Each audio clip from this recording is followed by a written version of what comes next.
like irritating clothing, big crowds, loud noises, or quick transitions can be overwhelming for them.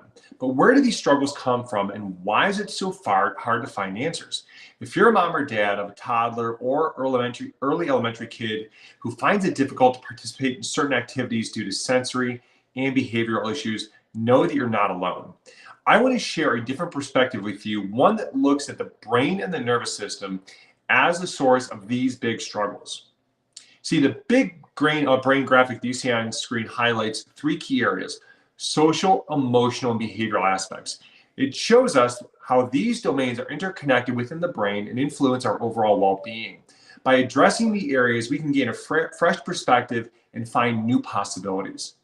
The motor movement graphic emphasizes the importance of walking, crawling, and rolling in a child's physical development and coordination.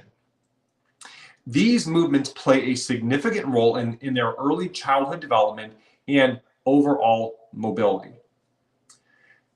The basics here are really important: latching, calming, pooping, and plumbing. This graphic focuses on essential aspects of early childhood care, such as feeding, soothing, and bathroom routines. These basics are fundamental to a child's well-being and require attention and support. The brain and nervous system and the sensory response to environments graphic reminds us of the impact of early experiences, delivery, and in utero environment on a child's sensory responses. It emphasizes the importance of providing a nurturing and stimulating environment during pregnancy and early childhood to support a healthy brain development and sensory integration. Now, let's explore what can go wrong during the sensory building phases in a child's brain, leading to sensory integration issues. Now, our brains have different phases of sensory building.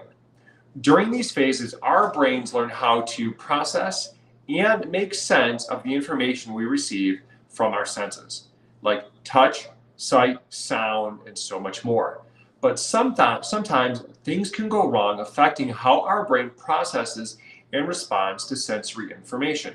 For example, during the first experiences phase, when we are babies, our brains are rapidly growing and learning.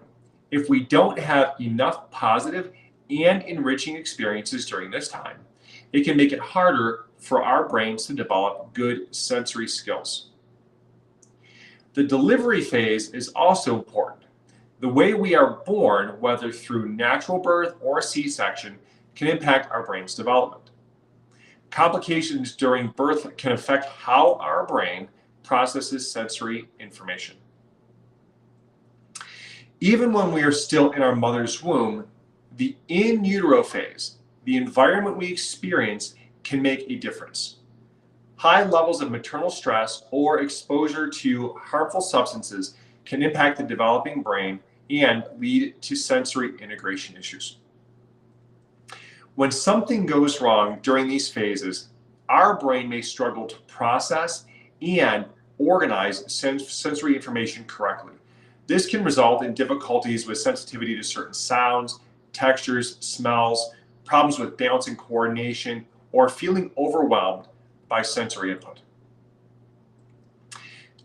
Let me share with you Logan's story to illustrate the impact of sensory integration issues on a child's life. You see, Logan was stuck in a terrifying sensory processing storm. On one hand, he had no fear of getting hurt or perception of danger, and at the same time, he had no sensation of pain whatsoever. This combination was scary for his parents, who were always trying to protect him. One day, Logan came up to his mom, Jackie, at a party and was completely covered in blood. Instead of crying or showing signs of pain, he was overwhelmed and frustrated by the fact that his hands felt wet. From a young age, Logan's sensory processing system was under stress, with some senses being too much for him, like light and touch, and others he didn't feel at all, like pain and the sensation of going to the bathroom. Logan's parents searched endlessly for answers and finally attended a perfect storm workshop. There, they learned about the impact of the brain and nervous system on sensory integration. Jackie knew in her gut that Logan needed neurologically focused chiropractic care to help him. They started this approach, and after just 3 weeks, Logan said, "Mama, I gotta go potty." They were blown away that his brain was sensing something it never had before. And he even went on the toilet. How amazing is that? With continued care, Logan's life began to transform. He became happier, more relaxed, regulated, and engaged with others. Now, as a teen, he is thriving and growing into the very best version of himself. Understanding the impact of sensory building phases on brain development and the potential of neurologically focused chiropractic care gives us tremendous hope. We can support our children's sensory integration and overall well-being. Research studies have shown the positive impact of neurologically focused chiropractic care on sensory integration and brain function. A study conducted by Dr. Terry R. McCoskey and published in the Journal of Pediatric, Maternal, and Family Health found that chiropractic adjustments improve sensory processing in children with sensory processing disorders. In another study published in the Journal of Manipulative and Physiologic Therapeutics, Dr. Heidi Horvick and her team explored the effects of chiropractic care on brain function. The results showed that chiropractic adjustments positively influenced brain processing and the integration of sensory information.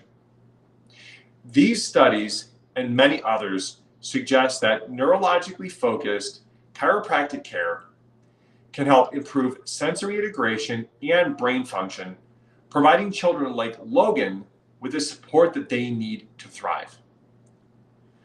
Neurologically focused chiropractic care focuses on the relationship between the spine, nervous system, and overall health. By restoring proper spinal alignment and function and optimizing nervous system function, pediatric chiropractors aim to enhance the brain's ability to process sensory information. This very specialized approach considers the unique needs of each child and provides targeted specific adjustments to improve neurological function. It's a holistic and non-invasive method that can make a world of difference in a child's sensory integration and overall well-being. To access the research studies mentioned and learn more about neurologically focused chiropractic care, visit our website at www.elitefamilychiros.com. Thank you for joining me on this journey of understanding and empowerment for our children. Together, we can truly make a difference in their quality of life.